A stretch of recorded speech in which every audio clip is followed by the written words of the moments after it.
The unsurpassed, penetrating, and perfect truth is seldom met with, even in 100,000 myriad kalpas. Now we can see and hear it. We can remember and accept it. I vow to make the Buddha's truth one with myself. Homage to the Buddha, homage to the Dharma, homage to the Sangha.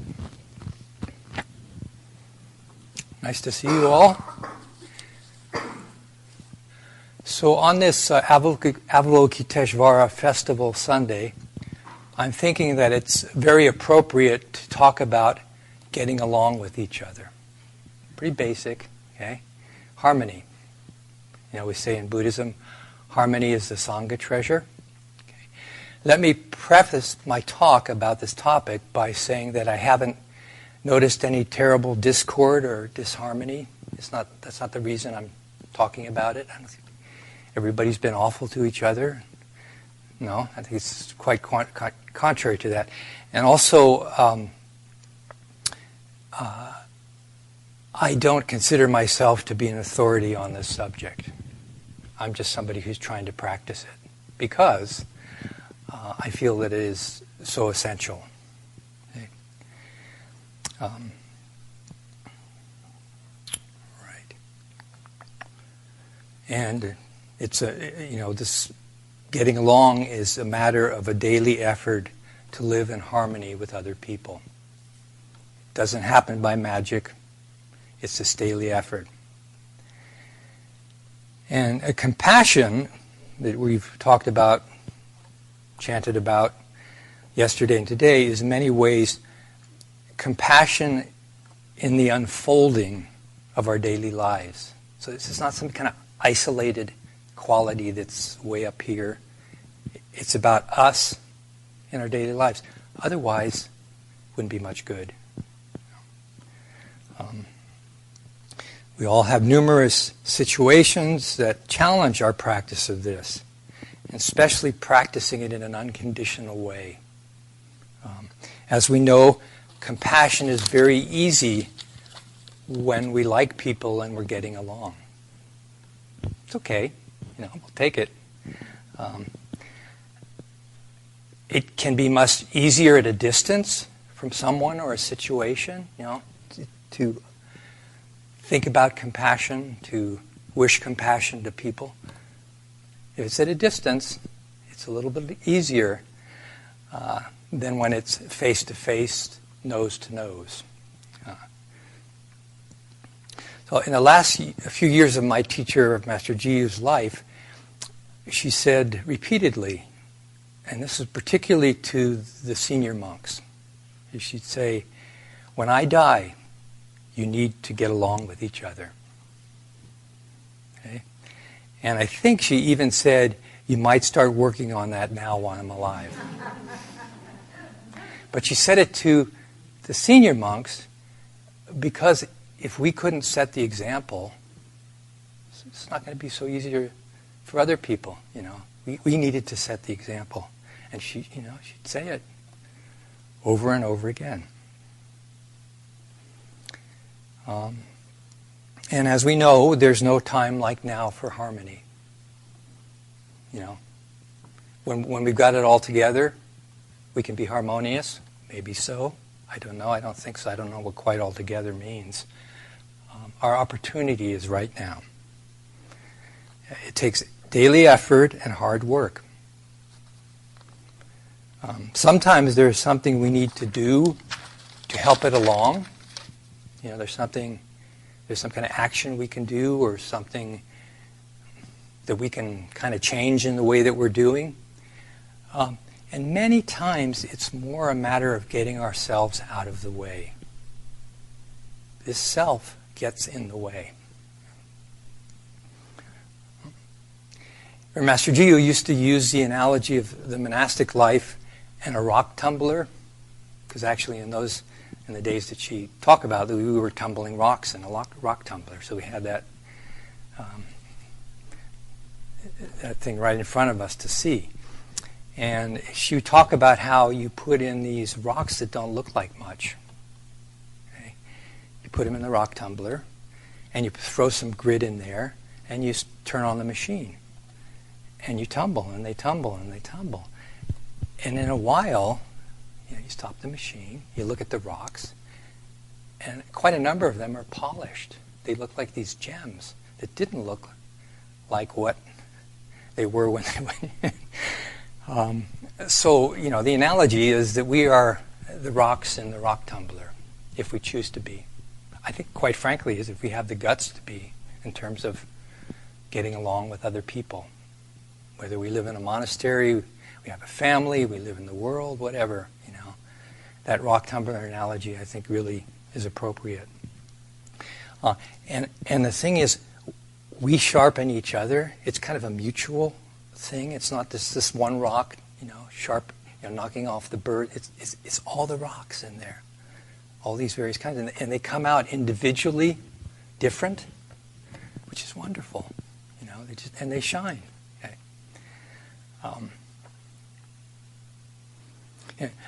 I don't know about you, but well, actually I still do, but I came to Buddhist practice with a lot of rough edges.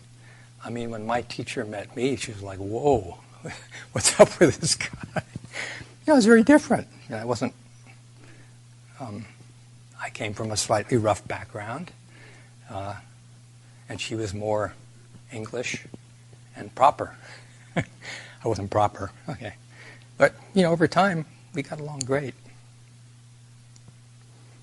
So I think, we do, if we're honest with ourselves, come to practice with some rough edges that need some knocking off. If we get in there and we practice with other people, we help to wear those edges off on ourselves and others. And like the rock tumbler, there's these beautiful gems appear. But you just don't go in that way. You go in as you are. It's not awful. It's just as we are. And we all need some work. Okay?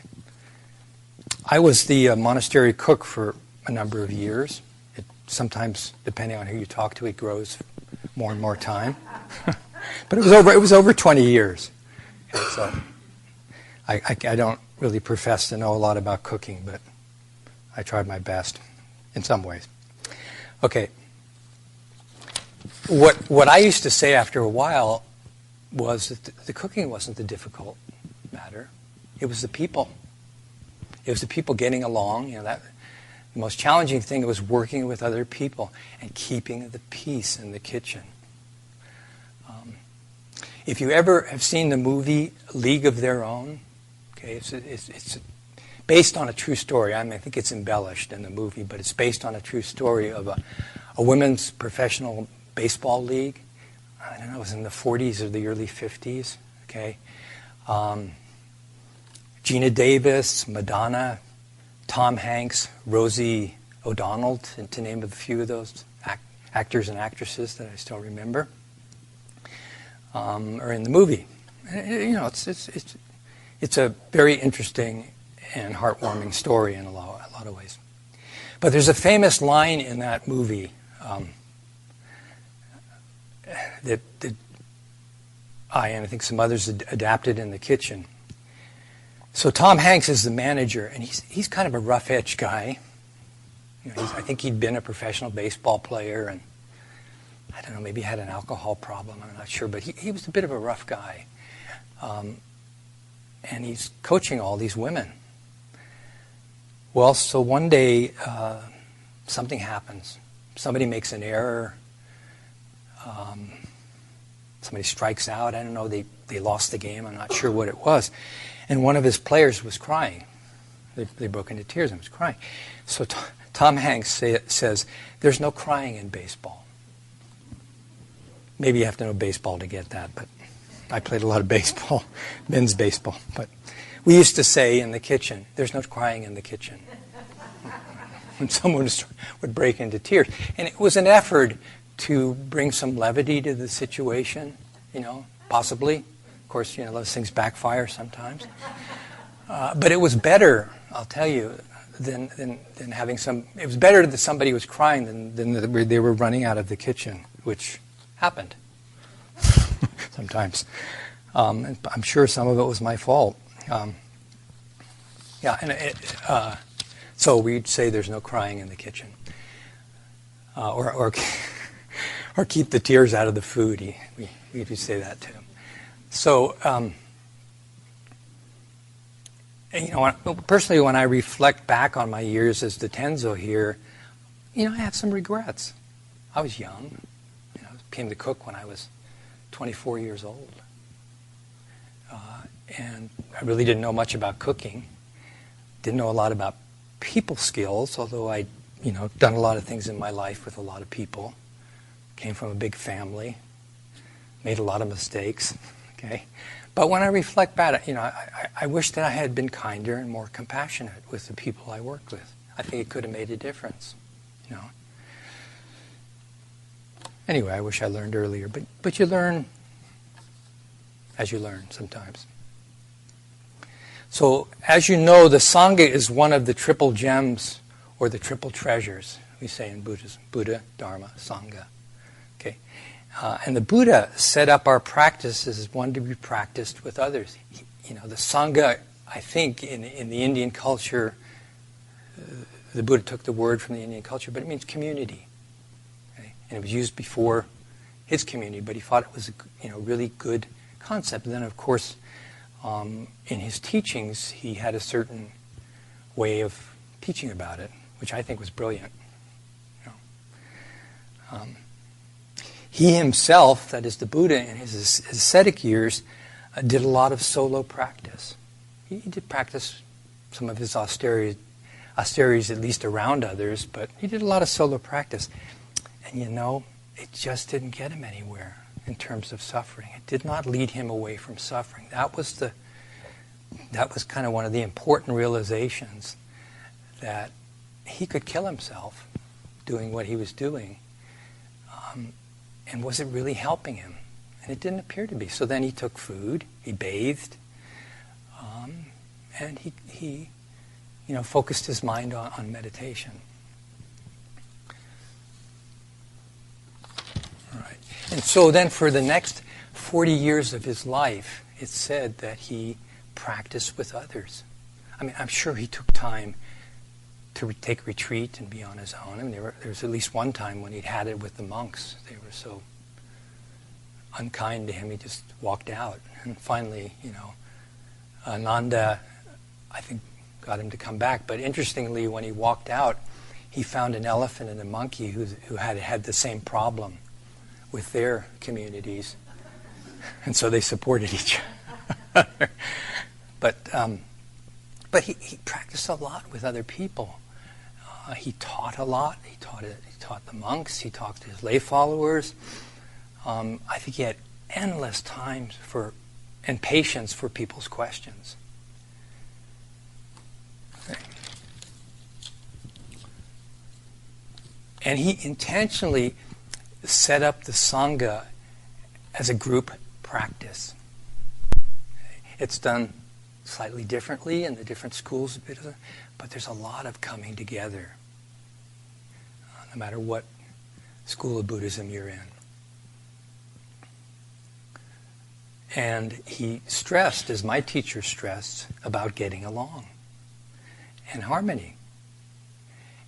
And a lot of our rules and structure, which this is in the monastery, which might seem kind of odd to people who don't live there, are there because they're ways for people to live harmoniously together. They're proven ways over time. Right? And so, rather than reinventing the wheel always, we do certain practices. But they're ways of our daily practicing with each other and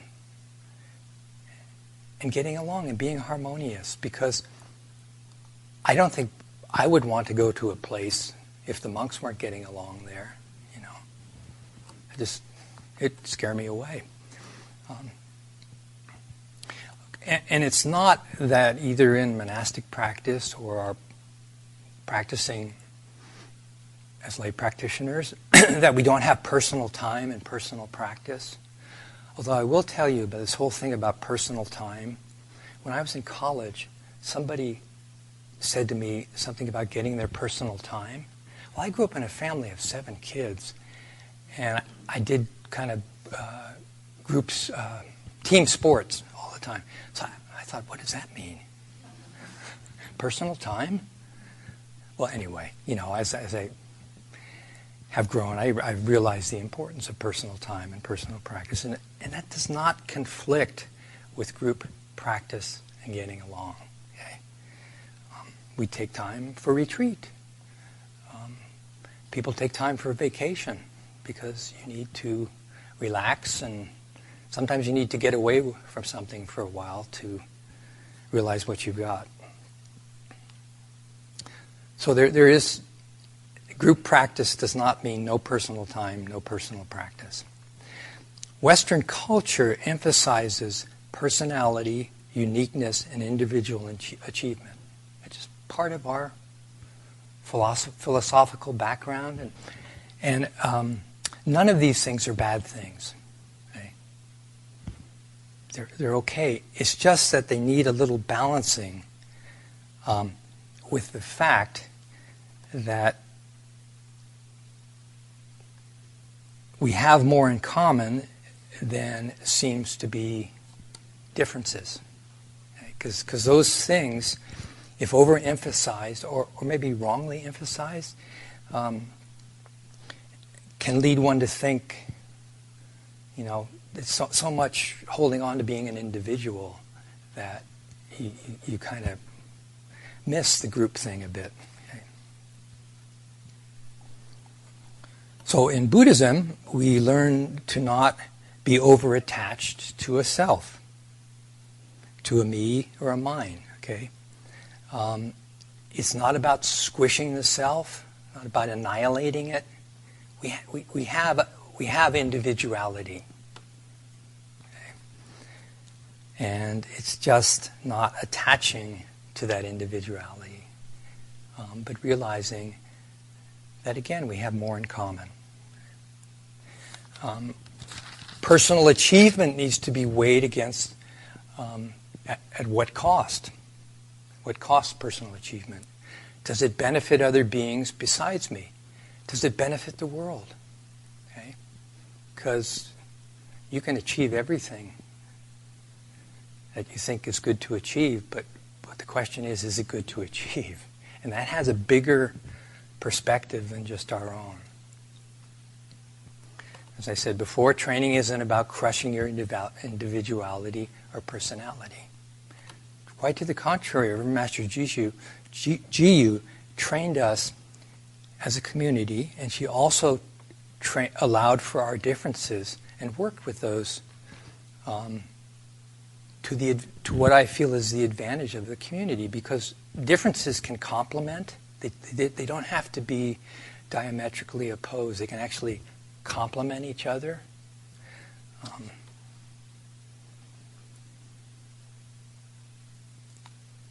We all have different strengths and weaknesses. Okay?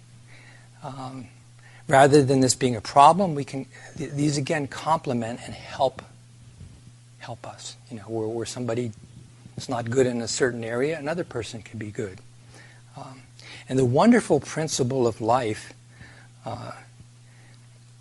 that we are taught in Buddhism is that we are not stuck in a certain pattern.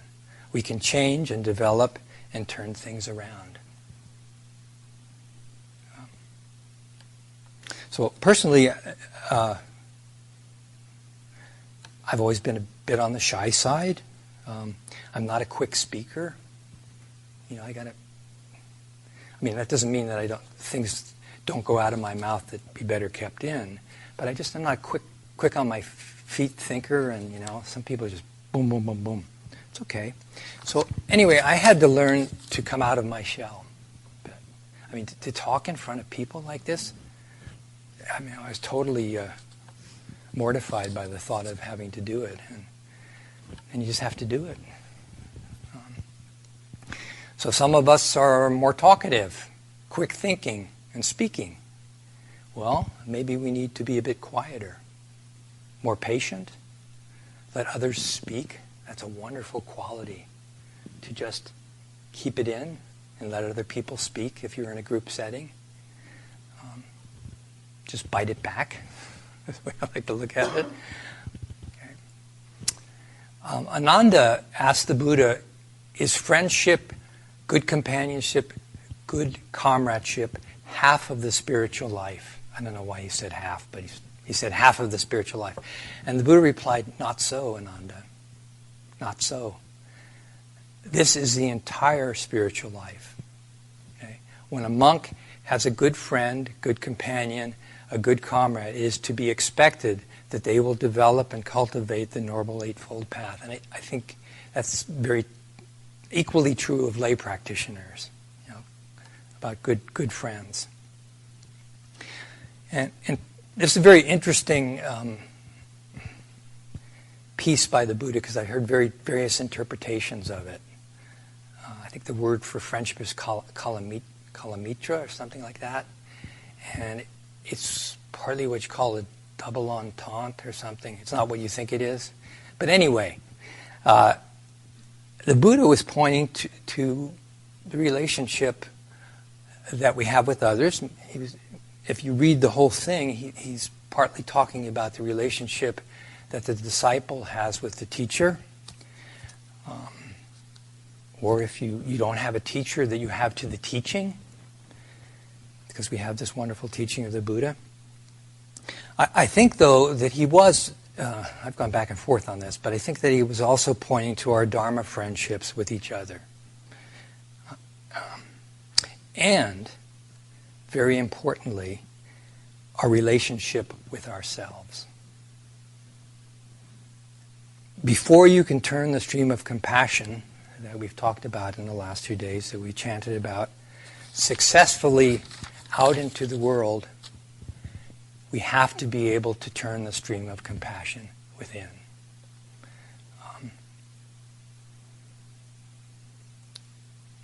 I've heard Asian teachers, Buddhist teachers, they're kind of miffed by the way that Westerners, the relationship that the Westerners have with themselves, that they don't like themselves. We got to get beyond that one. We got what we got. It's probably a heck of a lot. And we need to embrace that, okay, and turn that stream of compassion within. Yeah, because I think many of the problems and difficulties with other people that we have, part of that is what we're grappling with ourselves, with our own being, with our own lives.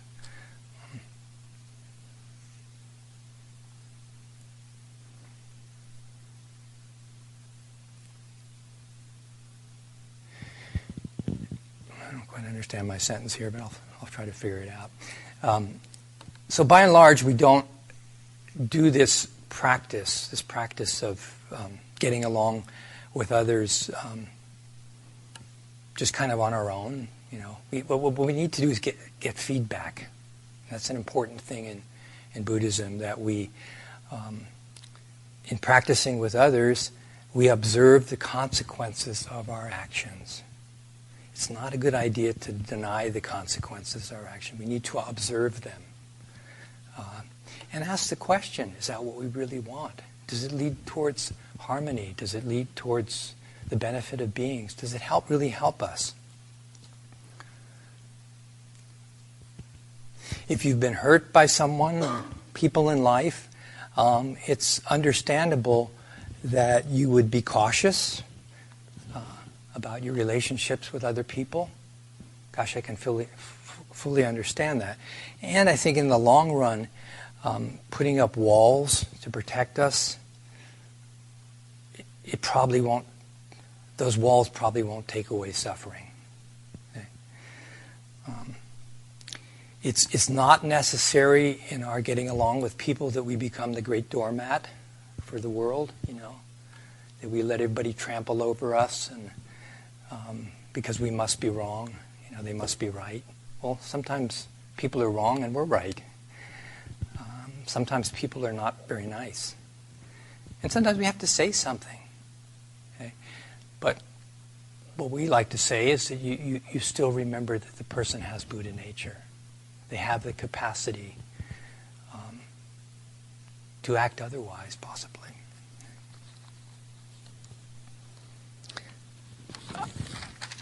Sometimes we're much better with friendships at a distance. The people around us, we're not, we're kind of like, well, we find that difficult. But at a distance, we can be very friendly to people. Well, that's okay. I mean, I'm glad for us and the people that we can be friendly with. But can we make good relationships right here and now with the people that we're with? Okay, above all, I think that talking about these matters is just talk.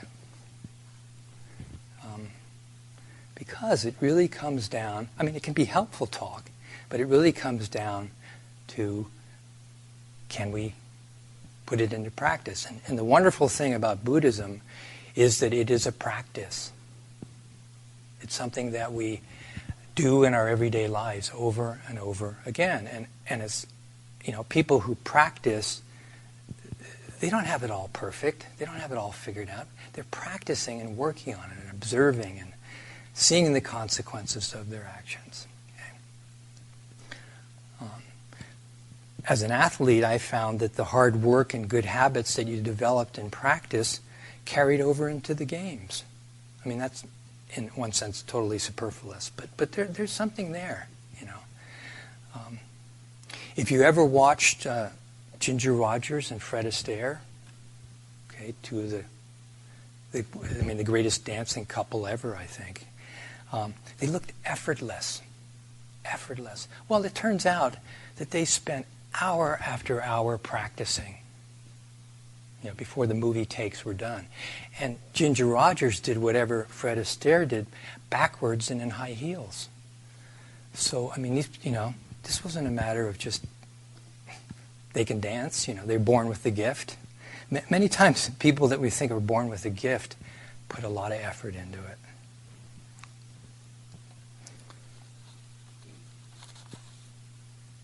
So I'd like to recommend a book to you, because we don't have the time, and I don't think it'd do very good for me to be reading out of this whole book the whole time. But this book by Bhikkhu Bodhi is called The Buddha's Teachings on Social and Communal Harmony. And what these are is they are pieces from the Pali Canon. Pali Canon's like this.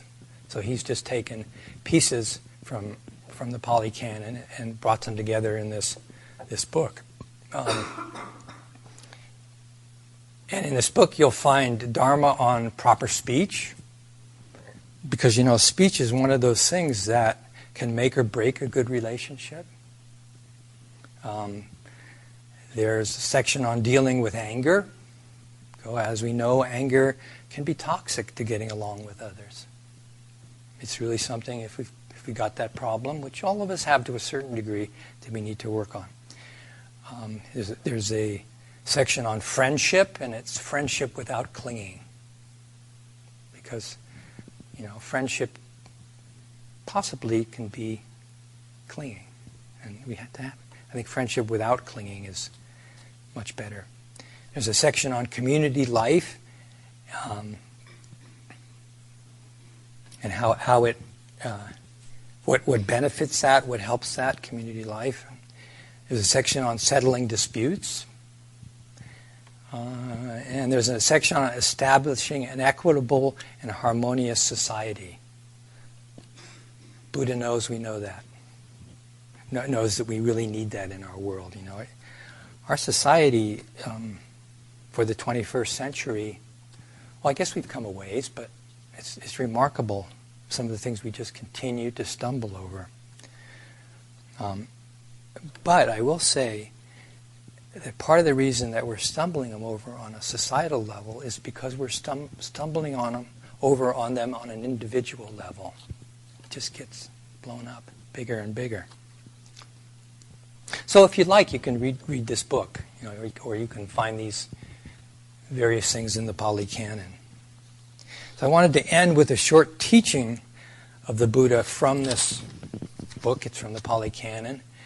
Get this. So this little piece is entitled, Four Means of Embracing Others. Monks, there are these four means of embracing others. What for? Giving, endearing speech, beneficent conduct, and impartiality. These are the four means of embracing others. Giving, endearing speech, beneficent conduct, and impartiality under diverse worldly conditions, as it is suitable to fit each case, because life is moving. These means of embracing others are like the linchpin of a rolling chariot. If there were no such means of embracing others, neither mother nor father would be able to obtain esteem and veneration from their son. But these means of embracing exist, and therefore the wise respect them. Thus they attain to greatness and are highly praised. So that little piece, the four means of embracing others, is what Dogen is talking about when he talks about the four wisdoms, or the four ways that an enlightened being would act. And Dogen, in his commentary, when he talks about that, says that tenderness has a revolutionary impact on the world, on the human world, on the world, okay? Tenderness, that very simple thing, tender speech, tender action. I think it's very true. It's much underrated. So tenderness, compassion, kindness, generosity, empathy, skillful actions benefit the world. We just have to get in there and practice them in an unconditional way. By that I mean just not in the circumstances that we would like to practice them in, but more like the circumstances that are right in front of us. This getting along and living in harmony with other beings, it doesn't seem like much. It's not really flashy. It's not rocket science. It doesn't maybe seem like some great truth, philosophical or religious, but actually it's very deeply founded. And it changes the world. It changes us, it changes our relationship with other people, and it changes the world. And that change of the world is like throwing a stone in a clear lake and the water, and it ripples. I'm sure you've all seen that. It's amazing to watch. So I highly recommend getting along. And I need to work on it myself. Thank you very much.